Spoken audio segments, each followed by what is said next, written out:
নমস্কার বন্ধুরা, ফিজিক্সের যে চ্যাপ্টার ওয়াইজ এমসিকিউ চলছিল সেখানের আজকে যে চ্যাপ্টারটা নিয়ে এসেছি আমি, ঠিক আছে, সেটা হচ্ছে মহাকর্ষ। তো কোন কোন পরীক্ষার জন্য ইম্পর্টেন্ট? বিভিন্ন পরীক্ষার জন্য important, specially NTPC, group D, WP, ঠিক আছে, এইসব পরীক্ষার জন্য ইম্পর্টেন্ট। তো চলো বেশি কথা না বাড়িয়ে প্রশ্নটা দেখি, ঠিক আছে। তো মহাকর্ষ, প্রথম প্রশ্ন কি বলছে? 1 নম্বর প্রশ্ন বলছে মহাকর্ষের সূত্রটি দিয়েছিলেন কে? খুব ইম্পর্টেন্ট একটা প্রশ্ন, যে মহাকর্ষের সূত্রটি কে দিয়েছিলেন? Galileo Galilei, Isaac Newton, Charles Darwin, Albert Einstein.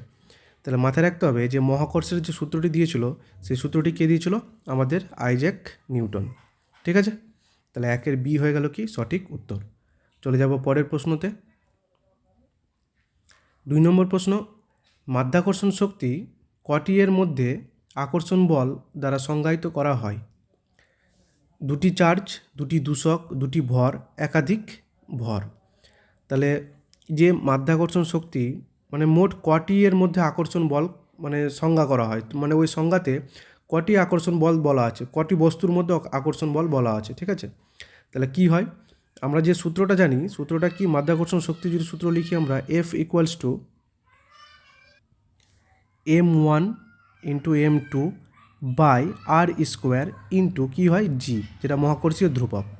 তাহলে এই যে আকর্ষণ বল কটির মধ্যে আছে, এই যে দেখো m1 ইন্টু m2, এমটা কি ভর, তাহলে দুটো ভর আছে, তার মানে কি এখানে অ্যান্সার হয়ে যাবে কি দুটি ভরের আকর্ষণ বল দ্বারা সংজ্ঞায়িত করা হয়। তাহলে 2-এর সি কি সঠিক উত্তর হয়ে গেল।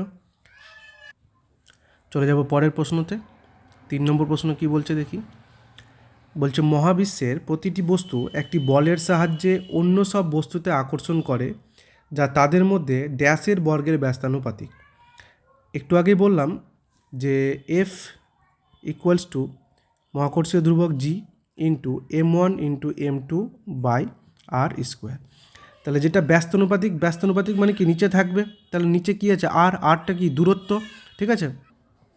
অ্যাকচুয়ালি জিনিসটা কি হয়, যদি আমরা এখানে একটা বস্তু ধরি যেটার ভর হচ্ছে m1, ডান দিকে একটা বস্তু ধরি m2, ঠিক আছে, তাদের মধ্যবর্তী একটা দূরত্ব যদি আমি r ধরি, সেটাই কি এই যে তাদের মধ্যে যে দুটো বস্তুর মধ্যে যে আকর্ষণ বল হবে সেটাই কি F equals to G into m1 into m2 by R square. তাহলে যে r সেটা মানে কি দূরত্ব, তাহলে সেই দূরত্বের কি হয় বর্গের ব্যস্তানুপাতিক আর স্কোয়ার, ঠিক আছে। তাহলে এখানে কি হয়ে যাবে, যা তাদের মধ্যে কিসের বর্গের ব্যস্তানুপাতিক, দূরত্বের। তো 3-এর বি হয়ে গেল কি সঠিক উত্তর। চলো পরের প্রশ্ন। 4 নম্বর প্রশ্ন বলছে দুটি বস্তুর একটির ভর দ্বিগুণ হলে দুটি বস্তুর মধ্যকার মহাকর্ষীয় বলের কি পরিবর্তন হবে? যেহেতু একটি ভর দ্বিগুণ, তাহলে আবার যদি আমরা লিখি F equals to G into m1 into m2টাকে কী করছে দ্বিগুণ করে দিচ্ছে, তার মানে কি 2m2 বাই আর স্কোয়ার, ঠিক আছে। তাহলে এক্ষেত্রে যদি আমি সেই দুইটাকে বাইরে রাখি আর কি করছি G into m1 m2 by R square, তাহলে এটাই তো কি ছিল আগে এফ, তাহলে সেটা এই যে বলটা কি হয়েছে দুই গুণই থেকে গেছে, কারণ একটা বল যেহেতু একটা ভর চেঞ্জ করছে দুই গুণ, তাহলে কি সেই যেটা আকর্ষণ বল বা মহাকর্ষীয় বল সেটাও কি দুই গুণই হবে। তাহলে আমাদের এখানে অ্যান্সার হয়ে যাবে কি মহাকর্ষীয় বল দ্বিগুণ হয়। যদি বলতো দুটি ভরই দ্বিগুণ হচ্ছে তখন কি হতো 2 × 2, মানে দুটো ভরই 2 2 4, তখন কি হয়ে যেত 4 হয়ে যেত, 4 গুণ হয়ে যেত, ঠিক আছে। যেহেতু একটা ভর দ্বিগুণ বলেছে তাহলে বলটাও কি হবে, মহাকর্ষীয় বলটাও সেটা দ্বিগুণই হবে। চলো পরের প্রশ্ন। 5 নম্বর প্রশ্ন বলছে নিচের কোনটি ভুল? বলছে চাঁদে জি এর মান পৃথিবীতে জি এর মানের সমান। তাহলে আমরা প্রথমেই যে প্রশ্নটা যেটা অপশান দেখলাম সেটাই আমাদের কাছে কি ভুল দেওয়া আছে, ঠিক আছে, এটা স্টেটমেন্টটা ভুল দেওয়া আছে, তার মানে আমাদের অ্যান্সার কি অপশান এ। বাকি অপশানগুলো তোমরা পড়ে দেখবে সবগুলো কি আছে ঠিক, ঠিক আছে, স্টেটমেন্টগুলো ঠিক। তাহলে এখানে অ্যান্সারটা কী হয়ে যাচ্ছে 5-এর এ, কারণ চাঁদে জি এর মান আর পৃথিবীতে জি এর মান সমান হয় না। কি হয়, পৃথিবীর জি এর মান চাঁদের জি এর মানের 1/6 হয়, ঠিক আছে। চলো পরের প্রশ্ন। বলছে F equals to G into M capital M into M by D square সূত্রে জিকে কী বলা হয়? একটু আগে বললাম জিকে কী বলা হয়, মহাকর্ষীয় ধ্রুবক বলা হয়। তাহলে অপশান ডি হয়ে গেল কি সঠিক উত্তর। তাহলে সেই জি যেটা সেটাকে আমরা কী নামে জানি, সর্বজনীন মহাকর্ষীয় ধ্রুবক নামে। চলে যাব পরের প্রশ্ন। বলছে পৃথিবী যে কোনো বস্তুকে নিজের দিকে আকর্ষণ করে কিসের কারণে? তাহলে এটা কিসের কারণে আকর্ষণ করে? আমরা জানি সবসময় যে পৃথিবীর যে কোনো দুটি বস্তু পরস্পরকে আকর্ষণ করে মহাকর্ষীয় বলের কারণে। তাহলে 7-এর এ হয়ে গেল কি সঠিক উত্তর। পরের প্রশ্ন 8 নম্বর প্রশ্ন বলছে একটি বস্তুর ভর 10 কেজি, পৃথিবীতে এর ওজন কত হবে? জি এর মান বলে দিচ্ছে 9.8 মিটার পার সেকেন্ড। ঠিক আছে, তো ওজন সমান আমরা কি জানি? এম ইন্টু জি। জি মানে কি? অভিকর্ষজ ত্বরণ। তাহলে এম এর মান হচ্ছে কত? 10, জি এর মান বলে দিচ্ছে 9.8। তাহলে 9.8কে 10-এর সাথে গুণ করলে কত হয়ে যাবে? 98। তাহলে 98 কেজি হয়ে যাবে কি আমাদের সঠিক উত্তর। ঠিক আছে,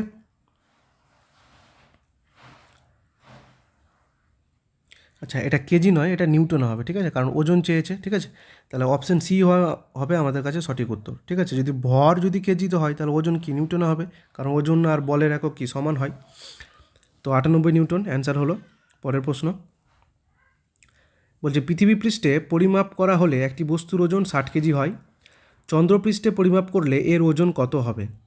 তাহলে বস্তুর ওজন পৃথিবীতে যদি 60 কেজি হয়, তো মাথায় রাখবে চন্দ্রপৃষ্ঠে বা চাঁদে তার কি হয়ে যাবে? ওজনটা সবসময় 1/6 হবে। তাহলে কার? সেই 60-এর। তাহলে 1/6 ইন্টু 60 করে দিলাম, তাহলে কাটাকাটি করলে কত হয়ে যাবে? 10। তাহলে যে বস্তুটার ওজন পৃথিবীতে 60 কেজি, চাঁদে সেই বস্তুটার ওজন কত হয়ে যাবে? 10 কেজি হয়ে যাবে। ঠিক আছে, তাহলে অপশান বি হয়ে গেল কি সঠিক উত্তর। চলো পরের প্রশ্ন, একটি বস্তুর ওজন সর্বাধিক কোথায় হয়? মেরুতে, বিষুবরেখায়, ক্রান্তীয় অঞ্চলে, কেন্দ্রে।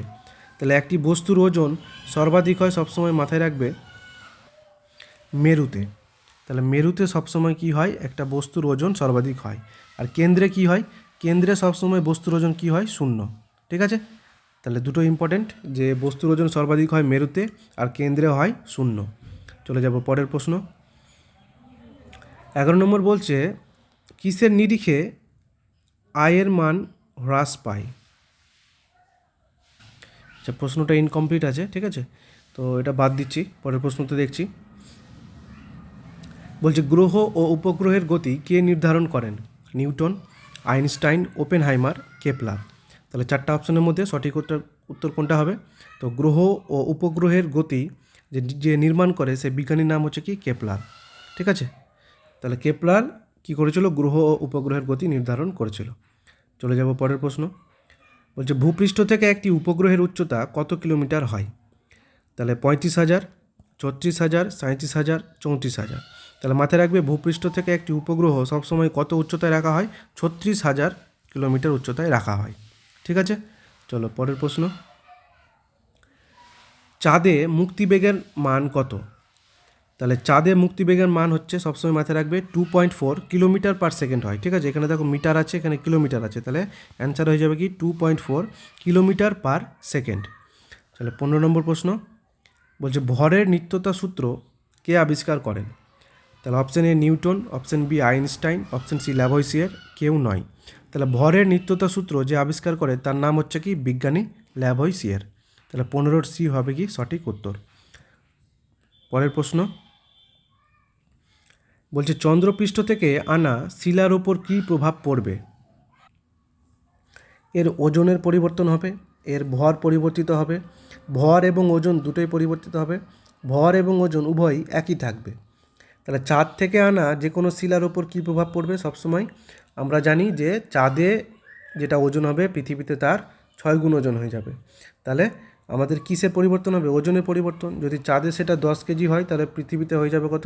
60 কেজি। ঠিক আছে, তাহলে তার ওজনের পরিবর্তন হবে। তাহলে অপশান এ হয়ে গেল কি সঠিক উত্তর। চলে যাব 17 নম্বর। বলছে নভোচারীরা মহাকাশযানের ভিতরে ওজন অনুভব করেন। কি অনুভব করে? ভারী, নিজেকে হালকা মনে করে, পৃথিবী পৃষ্ঠের সমান, না শূন্য মনে করে? তাহলে নভোচারীরা মহাকাশযানের ভিতরে ওজন সবসময় কি মনে করে? মাথায় রাখবে তারা সবসময় নিজেকে শূন্য মনে করে। ঠিক আছে, মানে কোনো ওজন অনুভব করে না।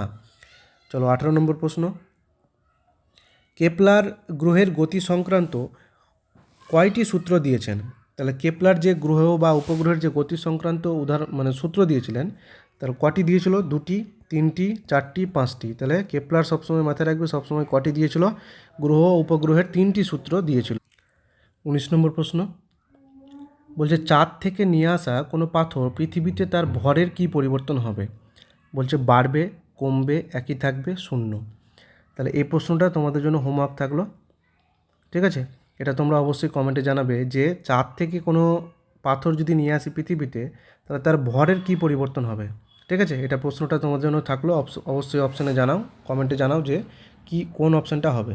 ঠিক আছে, সেটা বাড়বে না কমবে না একই থাকবে নাকি শূন্য হবে। ঠিক আছে, তো শেষ প্রশ্ন দেখি আমরা এই চ্যাপ্টারে। বলছে টি স্কোয়ার, ঠিক আছে, টি স্কোয়ার সমানুপাতিক, এটা সমানুপাতিক আর কিউব। বলছে এটি একটা কেপলারের সূত্র। ঠিক আছে, এটা কোন সূত্র? কেপলারের যে 3টে সূত্র আছে সেই 3টে সূত্রের মধ্যে এই যে গাণিতিক চিহ্নটা যেটা দেওয়া আছে, ঠিক আছে, গাণিতিক এটা, সেটা কোন সূত্রের থেকে জানতে পারি আমরা? তাহলে মাথায় রাখতে হবে যে কেপলারের যে সূত্রটা আছে 3 নম্বর সূত্র, সেখান থেকে আমরা এই গাণিতিক সূত্রটা আমরা পাই। তাহলে অপশান সি হয়ে যাবে কি সঠিক উত্তর, কেপলারের 3য় সূত্র থেকে। ঠিক আছে, তাহলে আমরা 20টা প্রশ্ন করে ফেললাম, তো এই চ্যাপ্টার থেকেও করে ফেললাম 20টা। কেমন লাগলো অবশ্যই কমেন্টে জানাও। ঠিক আছে, তো দেখা হচ্ছে পরের ভিডিওতে।